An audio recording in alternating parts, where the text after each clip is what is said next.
টানা 5 দিনের সরকারি সফর শেষ করলেন কমনওয়েলথের মহাসচিব শার্লি বোরচুপে। কিন্তু তার আগমন এবং কি বার্তা দিয়ে গেলেন তিনি সে বিষয়ে কোনো কথা নেই বর্তমান অবৈধ ইউনূস সরকারের। অথচ তার চলে যাওয়ার পরপরই ব্যক্তিগত পর্যায়ে শার্লি বোরচুপে বৈঠক করেন প্রধানমন্ত্রী শেখ হাসিনার ছেলে ও তথ্য প্রযুক্তি বিষয়ক উপদেষ্টা সজীব ওয়াজেদ জয়ের সাথে।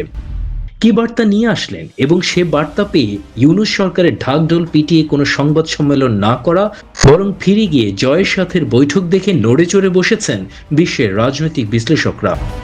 তাদের মতে কড়া বার্তা নিয়েই এসেছিলেন কমনওয়েলথের মহাসচিব।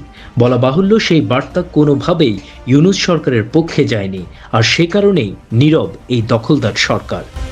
আন্তর্জাতিক সম্পর্ক বিষয়ক বিশ্লেষকরা বলছেন, আওয়ামী লীগকে নিয়ে যে বাচ্চা সুলভ আচরণ করেছে ইউনূস, তারই মাসুল দিচ্ছেন এখন তিনি ও তার ক্যাবিনেট। আগামী দিনে আওয়ামী লীগ যে দ্বিগুণ শক্তি নিয়ে ফিরে আসছে বাংলাদেশে, এমনকি আওয়ামী লীগকেই যে বিদেশি পরাশক্তিরা পুনরায় ক্ষমতায় দেখতে চাচ্ছে, সেটি পরিষ্কার করে গেলেন কমনওয়েলথ মহাসচিব শার্লি বোরচুপে। Desk report, বিবাংলা.net।